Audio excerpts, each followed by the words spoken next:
Today is a big day for the Zen copers out there.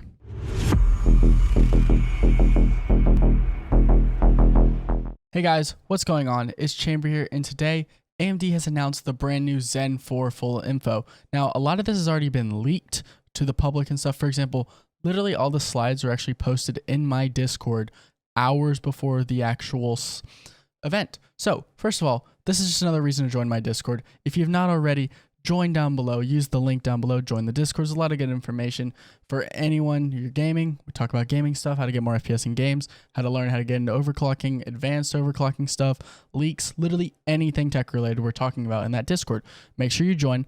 But Zen 4 is just interesting. Just once again, it's the same way kind of if you look back at my old videos, which are very cringe, but if you look back at them and you talk about Zen 3, it's like Zen 3 is the same way. So I'm going to talk about it from the way of a overclocker's perspective. Just talk about so first of all, most important thing, these are first party benchmarks. These are benchmarks by AMD.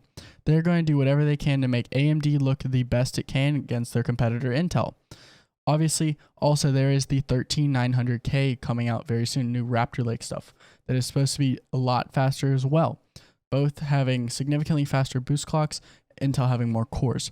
Now, let's just get right into it, actually talking about the stuff you care about, which is pricing, mostly performance. Starting off, first of all, just the most important thing that I think definitely is a big change, just first of all, having an actual retention mechanism now for these CPUs. These are now LGA CPUs, similar to Intel. Instead of having pins on the actual bottom of the CPU, it's on the motherboard. In my opinion, that makes it a lot easier for the user to actually install the CPU. You don't have to worry about putting the CPU down, dropping pins. You can literally put it down on the table, move it around. It should be fun. So that is a big deal. Now, let's just instantly talk about pricing, because this is the most important thing for me. Now, these CPUs, from my knowledge, and they should still be 8-core CCDs. So that means when you think about this, a 7950X is technically two 8-core CPUs put together through an Infinity Fabric. If you're interested, let's do a little diagram for you guys. Okay, so when you think about something like a 7950X here, this is it. So it'll be 8 cores right here on one. This is a CCD core complex, 8 cores on the well on this one, and then this is the IO die. So every single CPU will have an IO die. This is what connects like the memory, everything. This is like USB, all that stuff. So, and together this little red line, that is the Infinity Fabric. That's what a lot of people know as FCLK. For example, it runs synced with your memory and stuff. So when you think about this, what you need to think of is just it going through this Infinity Fabric. Now, whenever you have something like a 7700X or a 7600X, so a 7700X, which is 8 cores, will not have this CCD, so it will actually be a little bit lower latency. Now, you're still getting those full 8 cores. Now, this brings me to why I'm not a big fan of the 7900X, because it's 2 6 cores actually. So what that means is basically once you use 6 full cores of just 6 cores, it's like it has to switch and there's a massive latency jump. That's why for gaming, actually, a 8-core CPU is faster than 12 on AMD, just because it has those full 8 cores instead of 6 and 6. So maybe for streaming, get the 5900X, separate the cores through process lasso. Same thing with the 7950X, you can mix those. But for most people, the 7700X is what I would recommend. For $400 USD, this is a great deal. It is $50 cheaper than the X3D. If it is faster, which I very much hope it is, especially with the RAM, a big deal will just be cache size, just making sure it has enough cache for everything to fit into the game. So what's going to happen is I will be purchasing Zen 4. I'll be getting a 7700X though, just because I feel like this is the best value chip, just the same way that the 12700K was the best value on Alder Lake. This is the best value, just because you get the full CCD, you get the lower latency, and in my personal just testing, typically the 8-core performs sometimes even better in games than the 16 cores because it has less latency, especially in games like Fortnite or something. But let's get into some benchmarks. So first of all, this is just against the 5950X and the 7950X for you guys. So so let's talk about gaming performance, just because that's what everyone cares about. So gaming performance here, as you guys can tell, Dota 2. First of all, they don't give FPS numbers, so you got to think about what are these numbers actually based on. Typically, they're going to try and make sure that the 7950X looks significantly faster. CSGO, though, as you can tell, 13% faster. So that is actually not from a cache increase because CSGO already fit into the cache on Zen 3. So you got to think about this is just clock speed increase.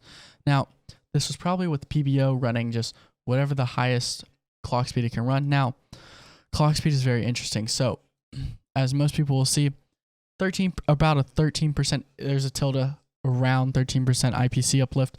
IPC uplift is not going to be the big deal here. It will be the frequency. Now, up to 5.7 gigahertz. 5.7, the reason it says up to is because that is for one core. So, you gotta think about this. It's the same way with the 12900KS. It's using TVB, thermal velocity boost, which will boost one core up to that 5.5 gigahertz. So think about 5.7 is just, it's not really there. Just look at what you can run an all core on. That's going to be the most important thing. Single thread performance, if you're using PBO and single threaded. So for example, let's say you're using something like you're running a game, maybe like an older game, definitely CSGO, single threaded things. I know Borderlands and some of those older games are very single threaded. So you got to think about it like that. So those games will definitely be improved, but those are also very old games. We care about competitive titles. We care about many competitive titles will gain an FPS from this. So now it's compared to a 12900K. Now this is just performance per watt. We don't care about that here.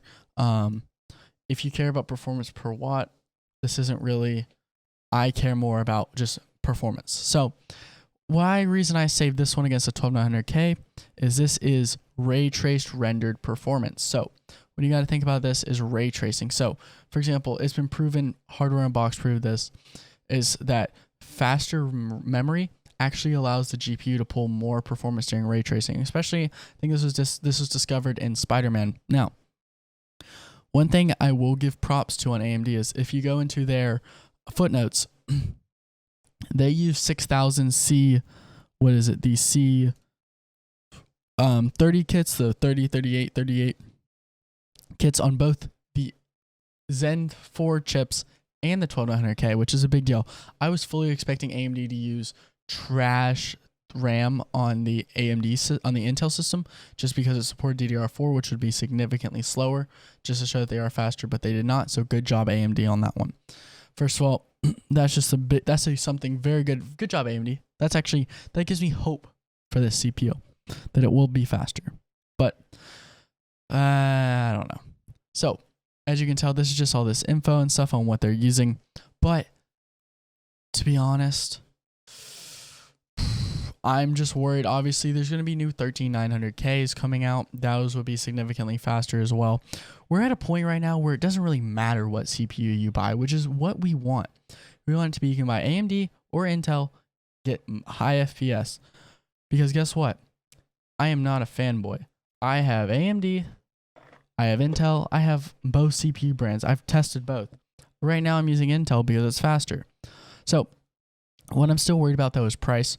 The thing about it, if I'm buying a $400 CPU, like $400 motherboard, and then $200 maybe more RAM, that price is going to add up. But for something like Intel, still even on 13th gen, you can buy a 13700K, maybe even a 12700K RAM for about $100-ish, and then a $200 Z690A Pro motherboard, and you're getting the pretty much the highest performance you can on that platform. Obviously, you can go DDR5.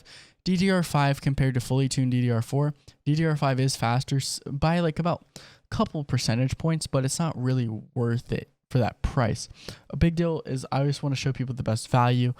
Buy cheaper products, tune them, get that higher FPS. Just, it's pretty fun to be like, hey, you spent double on your CPU and RAM? Dude. I spent half and I'm getting double your FPS. It's pretty fun, yes. But yeah. One thing I forgot to mention about the IO die is just, it's going to be very interesting when thinking about that IO die. Will it be able to run high memory speeds? It's running 6000 on the footnotes, which is a big deal. Because they said that you can run 6000. I really hope that is the case. Maybe you can run higher. Obviously, just because the highest you can get your FCOK, that means the lower you can get your latency, higher the memory frequency, the higher the bandwidth as well as tightening your timings. So getting higher frequency RAM is going to be a big deal.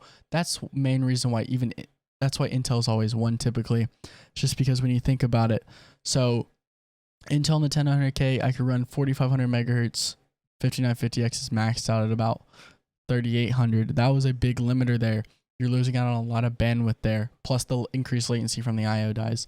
Also, while thinking about it, the brand new Hynix A die that is coming out to be their top DDR5 is supposed to hit significantly higher frequencies, something 7600, 8000 range easily for daily. So when you think about that, is that increased bandwidth going to really just give Intel that insane lead? We'll have to see. So, I mean, I hope that, obviously, I really hope it's close, and I hope that this just bring prices down so people can just pick whichever one they want, tune it, get the insane FPS. That's all we want. One thing I forgot to actually mention about the IO die is just, it's going to be very interesting when thinking about that IO die. Will it be able to run high memory speeds? It's running 6000 on the footnotes, which is a big deal. It says they said that you can run 6000. I really hope that is the case. Maybe you can run higher. Obviously, just because the highest you can get your FCOK, that means the lower you can get your latency, higher the memory frequency, the higher the bandwidth, as well as tightening your timings. So getting higher frequency RAM is going to be a big deal. That's main reason why that's why Intel is always one typically. It's just because when you think about it, so Intel in the 10900K, I could run 4500 megahertz, 5950X is maxed out at about 3800. That was a big limiter there. You're losing out on a lot of bandwidth there, plus the increased latency from the IO dies. Also, while thinking about it, the brand new Hynix A die that is coming out to be their top DDR5 is supposed to hit significantly higher frequencies, something 7600, 8000 range easily for daily. So when you think about that, is that increased bandwidth going to really just give Intel that insane lead? We'll have to see. So, I mean, I hope that, obviously, I really hope it's close, and I hope that this just bring prices down so people can just pick whichever one they want, tune it, get the insane FPS. That's all we want.